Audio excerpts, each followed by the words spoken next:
Hi friends, good morning to everybody. Okay, ఇప్పుడు మనం DSC ఎస్జిటికి సంబంధించి సైకాలజీ చూద్దాం. ఈ సైకాలజీ ఎక్కడి నుండి అడుగుతాడో ఏం అడుగుతాడో కూడా చెప్పలేం కనీసం. కానీ ఈ వర్డ్స్, కొన్ని డిఫరెంట్ వర్డ్స్ని వాటి యొక్క మీనింగ్తో పాటు చెప్తున్నాను. మీరు విత్ ఎగ్జాంపుల్స్ చెప్తాను, మీరు గుర్తుపెట్టుకున్నాడని ట్రై చేయండి. ఈ వీడియోని 2-3 సార్లు చూసారంటే ఖచ్చితంగా మీకు ఒక ఐడియా అనేది వచ్చేస్తుంది. మళ్ళీ మీరు నేను చెప్పిన వర్డ్స్ని మీ రియల్ లైఫ్లో కన్వర్ట్ చేసుకొని వాడుకుంటూ ఉన్నారంటే తర్వాత వాటిని మర్చిపోయే ప్రసక్తే ఉండదు. సైకాలజీ అనే సబ్జెక్టు ఎలాంటిదంటే, మనం చదువుతున్నంతసేపు మనకు బాగా వచ్చినట్టు ఉంటుంది, తర్వాత బుక్ క్లోజ్ చేస్తే ఏం గుర్తుండదు. మళ్ళీ తర్వాత బుక్ చూస్తేనే ఎప్పుడో చదివినాం అనే గుర్తు వస్తుంది, ఐడియా వస్తుంది. ఇలాంటిది సైకాలజీ సబ్జెక్ట్. సో దాన్ని 2-3 సార్లు ఈ వీడియోని చూడండి. ఓకే, ఇప్పుడు ఒక చిన్న స్క్రీన్ షాట్ తీసేసుకోండి.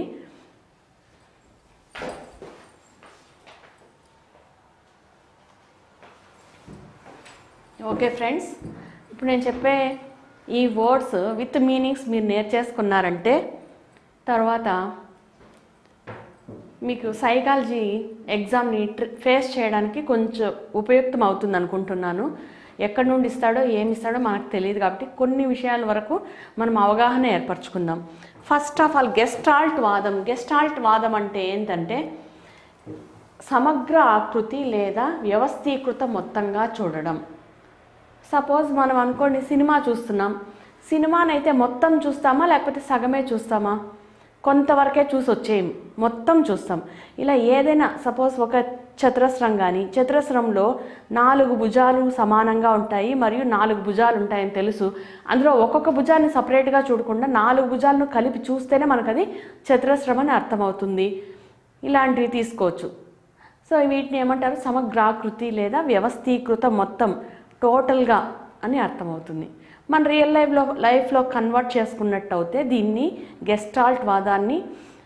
సమగ్రాకృతి అంటే ఏంటి? సినిమా మొత్తం చూస్తాం, మనం సమగ్రంగా చూస్తాం, మొత్తం A to Z. మరి సీరియల్ విషయానికి వచ్చేదైతే మధ్యలో ఆపేస్తాం, పొడిగించుకుంటూ పోతుంది. మొత్తంగా చూడలేం సీరియల్ని ఒక రోజుతో. కాబట్టి సినిమా అయితే ఒకే రోజుతో చూసేసేయచ్చు. సో ఇలాంటిది ఏంటి? గెస్టాల్ట్ వాదం అని చెప్తుంది. గెస్టాల్ట్ అంటే ఏంది? సమగ్రాకృతి లేదా వ్యవస్థీకృత మొత్తం. Next narcissism. నార్సిజం అంటే సాధారణంగా శైశవ దశలో స్వీయ ప్రేమ. పిల్లలకు వాళ్ళ మీద వాళ్ళకి ప్రేమ ఉంటుంది. ప్రతిదీ మా అమ్మ నాకే కావాలి, అట్లా స్వీయ ప్రేమ, వాళ్ళ మీద వాళ్ళకి ప్రేమ ఉంటుంది. నన్ను బాగా చూసుకోవాలి మా పేరెంట్స్, అలాంటివి ఏమొస్తుంది? నార్సిజం కిందకు వస్తుంది. నార్సిజం అంటే పిల్లలు స్వయంగా ప్రేమ వ్యక్తపరచుకుంటారు. సాధారణంగా శైశవ దశలోని స్వీయ ప్రేమ. పిల్లలకు వాళ్ళ మీద వాళ్ళకే ప్రేమ ఉంటుంది అన్నమాట. దాన్ని ఏమంటారు? నార్సిజం అంటారు. నెక్స్ట్ ఉద్దీపన. జీవి ప్రవర్తనలో మానవుల ప్రవర్తనలో కలిగే మార్పుని ఏమంటారంటే ఉద్దీపన. ఏ విషయం వల్ల మార్పు వచ్చిందో దాన్ని ఉద్దీపన అంటారు. ఫర్ ఎగ్జాంపుల్, నాకు చింతపండును చూస్తేనే నోరు ఊరుతుంది. ఇక్కడ నోరు ఊరింది అంటే ఏంది? నా ప్రవర్తనలో చేంజ్ వచ్చింది. మరి ఆ చింతపండు అది కనిపించింది కాబట్టి నాకు నోట్లో నీరు ఊరింది కాబట్టి మనం ఆ చింతపండును ఉద్దీపనగా చెప్తాం. అలానే పిల్లలకి డాక్టర్ సూది వేస్తారు. పిల్లలు అప్పటి వరకు నవ్వుతూ ఉంటారు. సూది వేయడం వల్ల ఏడుపు స్టార్ట్ చేస్తారు. అంటే వాళ్ళ ప్రవర్తనలో మార్పు వచ్చింది. ఆ మార్పు తెచ్చింది ఏ విషయము? సూది అనేది. సో ఇక్కడ సూది అనేది ఉద్దీపన అవుతుంది. నెక్స్ట్ వచ్చేసి ఎన్గ్రామ్ అన్నా న్యూరోగ్రామ్ అన్నా ఒకటే. న్యూరోగ్రామ్స్ అని మైండ్లో ఉంటాయి, మన మెదడులో ఉంటాయి. మరి ఉద్దీపన వల్ల మెదడులో ఏర్పడిన మార్పుల స్మృతి చిహ్నాలు. సో ఈ ఉద్దీపనల వల్ల మెదడులో ఏర్పడిన మార్పుల స్మృతి చిహ్నాలు. సపోజ్ నేను ఇంక చింతపండును ఇమేజ్ చేసుకుంటానే ఇంకా నాకు నోట్లో నీరు నెట్టు అలా ఇమేజ్ చేసేసుకుంటాను. సో అలా స్మృతి మీన్స్ మెమరీలోకి పెట్టేసుకుంటాను. దాన్ని ఏమంటారు? ఉద్దీపనల వల్ల మెదడులో ఏర్పడిన మార్పుల స్మృతి చిహ్నాలు. Next redintegrative memory. Redintegrative memory అంటే సంకేతాలు ఉద్దీపనల వలన విషయాలను జ్ఞప్తికి తెచ్చుకోవడం. సంకేతాలు ఉద్దీపనల వలన సంకేతాలు ఉద్దీపనలు వల్ల మన గత విషయాలను జ్ఞప్తికి తెచ్చుకోవడం అంటే సపోజ్ నేను ఇప్పుడు ఇసుకను చూస్తానే ఆడుకోవాలా అనిపిస్తుంది, మరి ఇంకోటి గుర్తొచ్చేస్తుంది మనకి, గతంలో ఆ ఇసుకలో మనం ఏమేమి ఆడాము, ఏంది గుజ్జన గుళ్ళు అవన్నీ ఆడుంటాం ఇసుకలు. సో ఇలాంటి గేమ్స్ అన్నీ గుర్తొచ్చేస్తాయి అన్నమాట. అంటే సంకేతాలు ఉద్దీపనల వల్ల గతంలో జరిగిన విషయాలను కూడా గుర్తుకు తెచ్చుకునేదాన్ని ఏమంటారు, రీడింటిగ్రేటివ్ మెమరీ అని చెప్తారు. బెస్ట్ ఎగ్జాంపుల్ ఇసుకను చూస్తానే మనకి చిన్నతనం గుర్తొచ్చేస్తుంది. Next STM short term memory. Short term memory అంటే 30 సెకండ్ల అంతకన్నా తక్కువ టైం మాత్రమే ఏదైనా విషయాన్ని గుర్తుపెట్టుకుంటే దాన్ని ఏమంటారు, short term memory. For example మనకి గజనీ సినిమా వచ్చింది, అతడికి ఏ విషయమైనా 15 సెకండ్ల కన్నా మించి జ్ఞాపకం ఉండదు. సో అతడికి షార్ట్ టర్మ్ మెమరీ ఉందని చెప్తాం. సో 30 సెకండ్ల కన్నా తక్కువ, 30 సెకండ్లు లేదా అంతకన్నా తక్కువ కాలం మెమరీలో ఉంటే దాన్ని ఏమంటారు, షార్ట్ టర్మ్ మెమరీ అంటారు. మరి లాంగ్ టర్మ్ మెమరీ అంటే దీర్ఘకాలిక స్మృతి.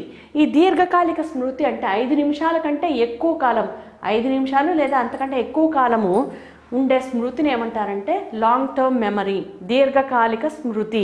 షార్ట్ టర్మ్ మెమరీ అంటే స్వల్పకాలిక స్మృతి అని చెప్తాం. మరి డెజావు అంటే ఇప్పుడు చూస్తున్న విషయం గతంలో ఎప్పుడో చూసినట్టు అనిపించడం. సపోజ్ నేను ఏదైనా ఒకరింటికి వెళ్ళాను, ఆ ఇంటిని చూస్తానే నాకు ఏమనిపిస్తుంది, అరే ఇది గతంలో నేను ఎప్పుడో ఇంటికి వచ్చినట్టున్నా అనేసి ఐడియా వస్తుంది.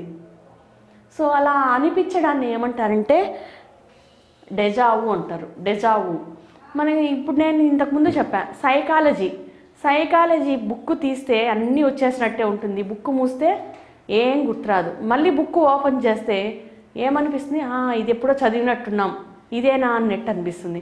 అంటే ఏంది డెజావు అంటే ఇప్పుడు చూస్తున్న విషయాన్ని గతంలో చూసినట్టు భ్రమ కలగడం, దాన్ని ఏమంటారు, డెజావు అంటారు. నెక్స్ట్ వచ్చేసి జైగార్నిక్ ఎఫెక్ట్ ప్రభావం అంటే ఏంటంటే సగంలో లేదా మధ్యలో మానేసిన పనులు అయితే మనకు చాలా బాగా గుర్తుంటాయి. ఎప్పుడు పూర్తిగా కంప్లీట్ చేసిన పని కన్నా కూడా మధ్యలో మానేసిన పనులు అయితే మనకు బాగా గుర్తుంటాయి. సపోజ్ మనం బీటెక్ డిస్కంటిన్యూ చేసాము, ఇది ఎప్పటికీ మర్చిపోలేం. ఎవరిని అడిగితే డిగ్రీ చేసుంటారు, ఆ వేళకి పీజీ చేసేసి ఉంటారు, అయినా కూడా బీటెక్ డిస్కంటిన్యూ చెప్తారు, ఎందుకంటే అది మధ్యలో ఆపేశారు కాబట్టి. సో ఇలాంటి జైగార్నిక్ ఎఫెక్ట్ అని చెప్తాం. జైగార్నిక్ ఎఫెక్ట్ అంటే సగంలో లేదా మధ్యలో వదిలేసిన పనులు మాత్రం బాగా గుర్తుంటాయి, మరి పూర్తి చేసిన పనుల కంటే కూడా. నెక్స్ట్ వచ్చేసి బ్రెయిన్ స్టార్మింగ్ అంటే మనం ఇప్పుడు ఏదైనా ఒక విషయం పైన మనకున్న భావనలన్నీ చెప్తున్నప్పుడు ఎటువంటి ఆక్షేపణలు కానీ విమర్శలు కానీ లేకుండా మనకు ఎన్నెన్ని ఐడియాలు వస్తాయో అన్ని భావనలు వ్యక్తపరచడాన్ని ఏమంటారంటే బ్రెయిన్ స్టార్మింగ్ అంటారు. ఫర్ ఎగ్జాంపుల్ మనం డాక్టర్ దగ్గరికి వెళ్ళినప్పుడు డాక్టర్ మనం చెప్పే విషయాలన్నీ ఓపికగా అడుగుతారు, మధ్యలో విమర్శించడం కానీ ఆక్షేపించడం కానీ ఉండదు. అలానే లాయర్ దగ్గరికి వెళ్ళినప్పుడు కూడా మనం చెప్పే ప్రతి విషయాన్ని వాళ్ళు శ్రద్ధగా ఆలకిస్తారు, ఏ భావనలు చెప్తామో అన్నీ కూడా వింటారు, మధ్యలో విమర్శించడం కానీ ఆక్షేపించడం కానీ జరగదు. సో మనం డాక్టర్ దగ్గరికి వెళ్ళినప్పుడు మనం చెప్పే విషయం గురించి కూలంకుశంగా వింటారు, మనం చెప్పే అన్ని భావనలను వింటారు. సో ఒక విషయం గురించి అన్ని భావనలు వ్యక్తపరిచేలాగా చేయడాన్ని, ఎటువంటి ఆక్షేపణ విమర్శలు లేకుండా అలా చేయడాన్ని ఏమంటారంటే బ్రెయిన్ స్టార్మింగ్ అంటారు. మరి ప్రజ్ఞాలబ్ధి అంటే ఇంటెలిజెంట్ కోషెంట్ మన యొక్క ప్రజ్ఞ ఎంత ఉంది అని ఎలా లెక్క చేస్తామంటే, ఇప్పుడు ప్రజ్ఞాలబ్ధి ఎక్కువ ఉండేవాళ్ళు చిన్న వయసులోనే మేధావుల్లాగా తయారవుతారు, మరి ప్రజ్ఞాలబ్ధి తక్కువ ఉండేవాళ్ళు మందమతులు బుద్ధిహీనులు అలా అవుతారు. మరి ఈ ప్రజ్ఞాలబ్ధిని ఇంటెలిజెంట్ కోషెంట్ని ఎలా క్యాలిక్యులేట్ చేస్తారంటే వ్యక్తి యొక్క మానసిక వయస్సు బై శారీరక వయస్సు ఇంటూ 100. మరి స్కిమోటా అంటే శిశువుకు పుట్టుకతో వచ్చే కొన్ని సంజ్ఞానాత్మక చిహ్నాలు, సంజ్ఞానాత్మక ప్రక్రియలు. శిశువుకు పుట్టుకతోనే వచ్చే కొన్ని సంజ్ఞానాత్మక ప్రక్రియలు. ఫర్ ఎగ్జాంపుల్ తల తిప్పడం, ఏడవడం, కాళ్ళు విదిలించడం, చేతులు ఇట్లా సాంచడం, ఇవన్నీ కూడా సంజ్ఞానాత్మక ప్రక్రియలు. వాళ్ళకు సపరేట్గా ఎవరు నేర్పించరు, అవి పుట్టుకతోనే వస్తాయి. ఏడవడం కానీ, నవ్వడం కానీ, తల ఎత్తడం తల తిప్పడం కానీ, కాళ్ళు విదిలించడము లేదా తన్నడం కానీ, చేతులు సాంచడం, ఇవన్నీ కూడా పుట్టుకతోనే వస్తాయి. సో దీన్ని ఏమంటారు? స్కిమోటా అంటారు. ఓకే ఫ్రెండ్స్, ఇవి 2-3 సార్లు ప్రాక్టీస్ చేయండి, ఖచ్చితంగా మీరు నేర్చేసుకుంటారు. ఓకే ఫ్రెండ్స్, మరిన్ని వీడియోస్కై మా టీపీ స్టడీస్ని సబ్స్క్రైబ్ చేసుకుంటారని నేను నమ్ముతున్నాను. Okay friends, please watch TP studies.